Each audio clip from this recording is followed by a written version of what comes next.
જય પરશુરામ, હર હર મહાદેવ.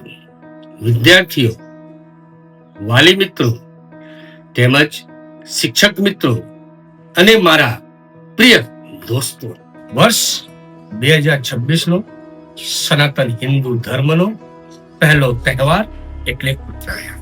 ઉત્તરાયણમાં જેમ સૂર્ય ઉત્તર તરફ ગતિ કરે તેમ આપના કામકાજમાં ઉત્તરોત્તર પ્રગતિ થાય, દરેક ક્ષેત્રમાં તમારો વધારો થાય એવી ભગવાન ભોલેનાથ પાસેથી પ્રાર્થના સાથે મારા અને મારા પરિવાર તેમજ ચૈતન્ય વિદ્યા સંકુલ તરફથી તમને અને તમારા પરિવારને ઉત્તરાયણ, મકર સંક્રાંતિ ની દિલથી ખૂબ ખૂબ હાર્દિક શુભેચ્છાઓ. પ્રેમની પતંગ ઉડાડજો, નફરતના પેચ કાપજો, દોરી જેટલો સંબંધ લંબાવજો. મિત્રો, ઉત્તરાયણનો તહેવાર દિલથી વધાવજો, દિલથી વધાવજો. મિત્રો, 14મી જાન્યુઆરી ઉત્તરાયણના દિવસે પતંગ ચડાવો, અને જો પતંગ ના ચડાવી શકતા હો તો ફિરકી પકડો, અને ફિરકી ના પકડી શકતા હો તો પતંગ ને પકડો, અને પતંગ પણ ના પકડી શકતા હો તો કાપ્યો છે લપેટ જેવી બૂમો પાડો. અને જો બૂમો ના પાડી શકતા હો તો તલ સાંકડી, ગોળ, ચીકી, મીઠાઈઓ અવશ્ય ખાઓ, અને કાંઈક પીઓ.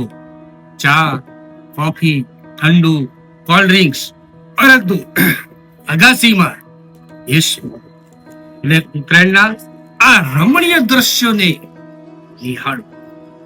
વિદ્યાર્થી તેમજ વાલી મિત્રો તેમજ દોસ્તોને એક વિનંતી: પોતાના પરિવાર સાથે, પોતાના બાળકો સાથે, પોતાના મિત્રો સાથે અગાસીમાં તો જરૂર આવો, અને સાથે સાથે બધાને સાચવજો પણ ખરા.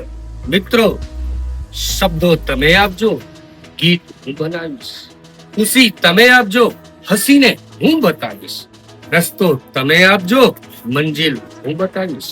કિન્યા તમે બાંધજો, અને પતંગ તો હું ચગાવીશ. અંતમાં મિત્રો, ગોળની મીઠાશ હોય, તલનો પ્રેમ હોય, પતંગોની ઊંચાઈ પર રહે તમારો સંસાર, સૂરજની કિરણો ચમકાવે તમારો સંસાર, શુભ રહે આ ખીચડીનો ઉત્સવ મહાન. Happy Uttarayan, happy Makar Sankranti. જય હિન્દ, જય ભારત, જય શ્રી રામ.